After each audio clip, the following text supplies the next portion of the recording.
मिथिला राज को बिहार से अलग करने के लिए मिथिला वासियों ने विद्यापति भवन में प्रेस कॉन्फ्रेंस कर सभी मिथिला वासियों ने अपने विचार व्यक्त किए एवं साथ में मिथिला राज्य को एक अलग दर्जा दिलाने की मांग की। उन्होंने कहा कि अभी तो यह शुरुआत है और जल्द ही दिल्ली में राजभवन का घेराव कर मिथिला राज्य को बनाने का मांग करेंगे। वहां पर मौजूद सभी लोगों ने एक एक कर मंच पर आकर अपना विचार लोगों के सामने रखा, जिसमें मिथिला स्टूडेंट यूनियन के कई लोग सदस्य मौजूद थे, जिसमें अनुपम झा ने मिथिला बहुत सुंदर गाना गाकर लोगों का मनोबल एवं मिथिला का विचार कर रहल छी।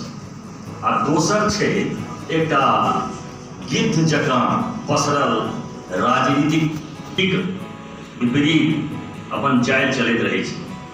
अहाँ जे मिथिला राज्यक आइ हमसब चर्चा कर रहल छी, 100 वर्ष पहिने एकर नींव रखा गेल छलै। हमरा सबक पुरखा सब एकरा उठेने रहे। ओहिमे बाबू जानकी जे समय नेपाल से एकटा संधि भेलै, ताहिमे हमर मिथिला क्षेत्रक एकटा पर्याप्त हिस्सा जतऽ हमर बेटी रोटी के संबंध अछि सेहो नेपाल में चलि गेल। ओहि सहयोग के लेल अपने सब गोटे के हम प्रणाम करै छी, नमस्कार छी। सब गोटे उपस्थित भेलिए। हमर ई प्रयास रहलै जे हर एक जिला से गार्जियन आवे और अपन बात राखे, हमरा सब सहयोग करे। एही कड़ी में समस्तीपुर जिला से हमरा सबक मार्गदर्शन लगातार सहयोग के निहार श्री बहुनंदन झा अमर जी भैया एठाम उपस्थित छथि। चूँकि मिथिला से छी और मिथिला राज्य के लिए हम सब बात करे ले तो उपस्थित छी, तो हम चाहब जे मिथिला के एकटा जे मिथिला कविता के नाम से प्रसिद्ध छै यात्री जी के लिखल, ओइ पर हम दू शब्द जे कविता छोट छी छै पर हम कही और निवेदन करब जे अहाँ सब ठाढ़ हो जाओ। चूँकि मिथिला कविता छै और भगवान के लेल कहल जाय छै, तो आग्रह करब जे सब गोटे ठाढ़ हो जाओ। यात्री जी के लिखल छै, भगवन हमर ई मिथिला सुख शांति के घर हो, आदर्श भूमि मिथिला इतिहास में अमर हो। भगवन हमर ई मिथिला सुख शांति के घर हो, आदर्श भूमि मिथिला इतिहास में अमर हो। जाहि ठाम जाई हम सब सीधे जगह कहाबी, दुर्दांत होई सब ठा केवल आहा के भय हो। उड़ीसा से अलग हुए, उसके बाद हम लोग बिहार से झारखंड को अलग कर दिया गया। मिथिला के साथ सबसे पहले ये दोहरी नीति अपनाई गई, जो हमारा लगभग 1/3 भूभाग नेपाल को दे दिया गया। हमारी सबसे पहली लड़ाई कमज़ोर करने की वही मंशा थी। दूसरा, जब हम लोग मिथिला बिहार बना, देश आज़ाद हुआ, तो हम लोग की अष्टम सूची अपनी भाषा जो मैथिली भाषा है उसको संविधान में नहीं सम्मिलित किया। लंबी लड़ाई के बाद मिथिला को अष्टम सूची में शामिल किया गया। जब शामिल किया गया, अब जो दोहरी नीति चल रही है मिथिलांचल की, मिथिला की जो व्यवस्था दुर्भाग्य की चल रही है, तो लगातार आज़ादी के 70 साल बाद आप देख रहे हैं जो मिथिला में केवल और केवल पानी है और पानी के अलावा कुछ नहीं है। और कहीं पे कुछ लोग सूखा कहते हैं, कहीं पानी पानी दिखता है। लेकिन इससे क्या ये नहीं कहा जा सकता है कि आज आप लोग मिथिला को एक अलग राज्य का मांग कर रहे हैं, कल को कोई कहेगा कि बिहार को एक अलग देश ही घोषित कर दिया जाए? देखिए, ये तो हम पहली बार नहीं मांग कर रहे हैं ना, ये तो संविधान में हमारा अधिकार है। जब हमारी अगर आपकी जिला कैसे बनती है, जब आपका उस क्षेत्र का जनसंख्या बढ़ जाती है, पंचायत कैसे बनते हैं, जब उस पंचायत के एक पैमाना होता है ना, जो 7000 से अधिक अगर जनसंख्या हो गई तो उस पंचायत बना दिया जाता है, फिर नगर पंचायत बनते हैं, फिर नगर निगम बनते हैं। तो हमारा जो राज्य है, हमारा जो बिहार राज्य है, उसको हम अगर मिथिला राज्य बना रहे हैं तो हम उतनी भूभाग दे रहे हैं। हमारी भाषाई क्षेत्र पे हमारी इतनी विकास हो गई है। हमारा क्षेत्र है लगभग, अगर आप जिसको आप उत्तर बिहार कहते हैं, गंगा के उस पार से उत्तर बिहार के 20 जिला, दक्षिण बिहार के 18 जिला और उत्तर बिहार में हम लोग 20 जिला केवल बिहार में हैं। अगर आप झारखंड के कुछ जिला को लेते हैं, अगर आप नेपाल के कुछ जिला को लेते हैं, तो हम बिहार नहीं, हम झारखंड, बहुत सारे ऐसे राज्य हैं जिससे बड़े राज्य बन सकते हैं। आप लोग तो आधा से भी ज़्यादा बिहार को मिथिला में ही रहिएगा। तो अभी हम लोग यहाँ पर चर्चा चल रही थी, तो परिचर्चा में आप लोगों ने देखा जो पटना को ओवरब्रिज से छान दिया गया और पूरे बिहार में मिथिलांचल क्षेत्र में ऐसी समस्या हो गई है जहाँ पर एक ना तो ओवरब्रिज है। अभी हमारे साथ 2 महिला मौजूद हैं जो कि मिथिला से जुड़ी हुई हैं। तो आप मैम बताइए हमें कि मिथिला राज्य को अगर बंटवारा करने वाले हैं, मतलब अलग राज्य बनाना, उसका क्या मकसद है? सबसे पहले देखिए, सबसे पहले रवजी लाइव देखने वाले सभी श्रोता को मेरा नमस्कार, प्रणाम, जय मिथिला।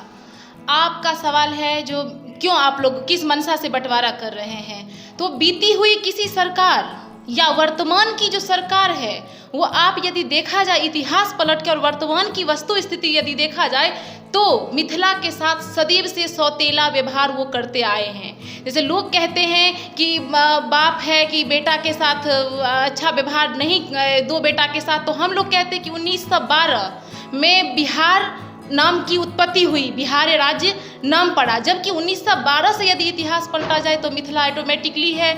मिथिला किसी भी वस्तु स्थिति से मोहताज नहीं है पहचान का। जब बिहार का विभाजन हुआ उससे पूर्व में मिथिला था।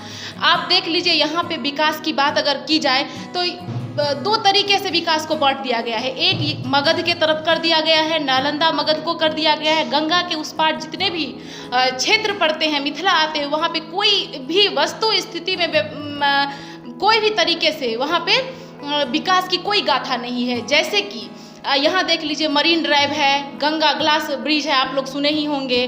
वहाँ क्या है, चचरी फूल है। मिथिला में चले जाइए, चचरी फूल। गंगा में भी तो कुछ दिन पहले एयरपोर्ट का नया उद्घाटन हुआ है, वो भी तो मतलब अभी डेवलपमेंट एरिया में आ रहा है।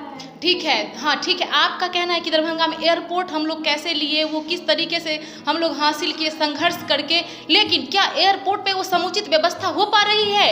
अगर एयरपोर्ट सही में समुचित व्यवस्था है और विकास की गाथाएं मगध की सरकार कहती हैं या आप लोग कहते हैं, तो कभी जाकर के ग्राउंड रिपोर्टिंग किए हैं कि क्या वहाँ की वस्तु स्थिति है, क्यों यात्री कम हो रहे हैं? अभी कुछ दिन पहले की आप रिपोर्ट देखिए, वहाँ पे यात्री की संख्या बिल्कुल कम हो रही है। इसका मतलब है कि वहाँ पे कोई सुविधा नहीं है, सुविधा लेस है। वहाँ पे सरकार की दोहरी नीति जो है वो आप एयरपोर्ट पे भी जाके देख सकते हैं, कोई अच्छी सुविधा नहीं है, जिस कारण से यात्री की संख्या कम हो रही है। कोई विकास नहीं हुई।